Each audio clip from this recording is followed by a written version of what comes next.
La encuesta europea de riesgos de la salud en el trabajo emergentes nos dice que la salud mental o los riesgos psicosociales son el segundo riesgo más importante que hay para la salud de los trabajadores y trabajadoras después de los trastornos musculoesqueléticos. Esto nos hace ver que efectivamente nos debemos preocupar mucho en el trabajo por la salud mental. De hecho, el Parlamento Europeo recientemente sacó una declaración sobre salud laboral declarando la salud mental como un derecho fundamental. Fue una resolución del Parlamento Europeo y, por supuesto, hemos visto muchas actuaciones públicas que nos hacen ver la importancia de esta cuestión. Por ello, en el informe que presentamos, realizado en la Universidad de Valencia con apoyo y colaboración de UGT País Valencià,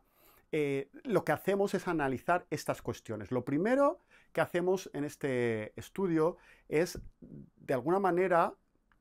ver cuáles son los principales riesgos. De ello, concretamos que el mal ambiente laboral es un riesgo psicosocial, el exceso o la excesiva carga de trabajo es otro de los riesgos. También enumeramos y describimos cómo el acoso laboral, la violencia en el trabajo y también la precariedad laboral es otro de los riesgos que hay que tener en cuenta. De hecho, aunque mucha gente no lo sabe, pero es calificado, el miedo a ser despedido es calificado en sí mismo como un riesgo psicosocial que habrá que evaluar y establecer medidas de prevención para ello. Esto es lo que en esta primera parte del informe queremos establecer, es decir, ver cuáles son esos riesgos, cómo evaluarlos, lo cual creemos que es muy importante, pero sobre todo lo que establecemos son las medidas preventivas para que así los técnicos de prevención, aquellas personas, delegados de prevención en las empresas, sepan qué medidas pueden establecer en materia de riesgos psicosociales. Normalmente los riesgos físicos los tenemos más conocidos y controlados, pero ahora tenemos que dar ese paso también para incorporar tanto en las evaluaciones como en las medidas de prevención la cuestión de los riesgos psicosociales. Y no solo porque lo estoy diciendo yo, sino porque es que la ley así lo exige, y lo exige desde hace mucho tiempo, pero ahora al menos hay mayor concienciación. Además, hay otra cuestión importante que hay que tener en cuenta y saber, y es que recientemente, en 2021, la Inspección de Trabajo estableció un criterio técnico en materia de riesgos psicosociales. Es decir, que no solo el Parlamento Europeo, sino en instituciones mucho más cercanas, se están posicionando hacia la efectividad de la reducción de problemas en salud mental en el trabajo. Adicionalmente, hay otra cuestión que creemos que es muy relevante y que va en continuación a lo que estamos viendo. Es decir, lo primero es identificar esos riesgos psicosociales, evaluarlos y establecer medidas de reducción de esos riesgos. Pero, desgraciadamente, a veces esto no es suficiente y acaban ocurriendo, bien por falta de medidas, bien porque las medidas no fueran efectivas, acaban ocurriendo accidentes o, en este caso, accidentes en materia de riesgos psicosociales. Estamos hablando de estrés, estamos hablando de depresión, estamos hablando de burnout, estamos hablando incluso que por una cuestión de exceso de carga de trabajo puede haber ataques al corazón, etcétera, etcétera. Bueno, pues esto, históricamente, en la mayoría de supuestos, dado que es muy difícil relacionar el riesgo psicosocial, es decir, la carga de trabajo, con la depresión o con el estrés, normalmente se entendía que era un mero accidente común o enfermedad común. Bien, bueno, pues en este informe lo que estamos es estableciendo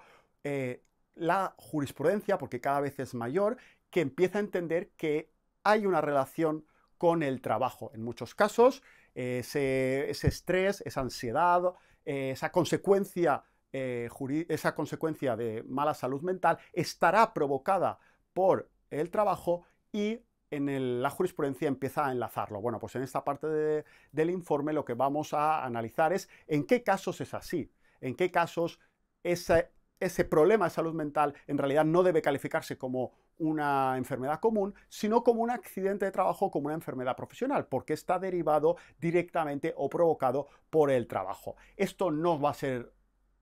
sencillo y por eso la jurisprudencia ha tardado o ha dedicado en los últimos años, cada vez hay una evolución, un pasito a pasito, en el que cada vez vemos más claro cómo vincular una cosa con la otra, pero la cuestión es que estamos acercándonos. De hecho, el criterio técnico de la inspección de trabajo habla precisamente, entre otras cuestiones, de cuándo la inspección en sus informes puede determinar o cómo analizar y cómo determinar que en realidad esto es un accidente de trabajo. Por tanto, leyendo este informe, en tu trabajo diario vas a poder conocer cuáles son las pautas que usa la jurisprudencia y usa la inspección a la hora de tú primero, en primer lugar, hacer una primera determinación de si ves que efectivamente aquí hay posibilidades de que se entienda que en realidad estamos ante un accidente de trabajo y sí, bueno, pues para que la empresa así lo declare, para que la mutua así lo declare o para que por parte del trabajador o de sus representantes así lo aleguen y así lo reclamen. Incluso en el último estadio y al final del estudio nos hemos dado cuenta que hay otra cuestión, otra consecuencia que también merece especial atención, por supuesto, por las dramáticas consecuencias. Estamos hablando del suicidio. Puede haber algunos casos extremos en los que el suicidio esté conectado con estos riesgos psicosociales, con este estrés, con esta depresión provocada a su vez por el trabajo. Bueno, pues en estos casos ya hay sentencias que empiezan a declarar que efectivamente este suicidio fue por accidente de trabajo, es decir, fue relacionado con el trabajo y, por tanto, con todas las consecuencias jurídicas que ello contempla. Bueno, pues estas sentencias son analizadas de nuevo para saber cómo hace la jurisprudencia para unir causalmente ese suicidio, en este caso, con el problema de salud, perdón, el problema de mal ambiente de trabajo, con ese acoso sexual o laboral que hubo en el trabajo, o bien con ese exceso de carga de trabajo. Bien, pues en aquellos casos que así lo hace, en el informe establecemos las razones por las cuales hay una conexión y eso puede servir, pues esperemos que no, pero si hay algún caso en las distintas empresas para calificarlo. Bueno, pues muchas gracias por la atención.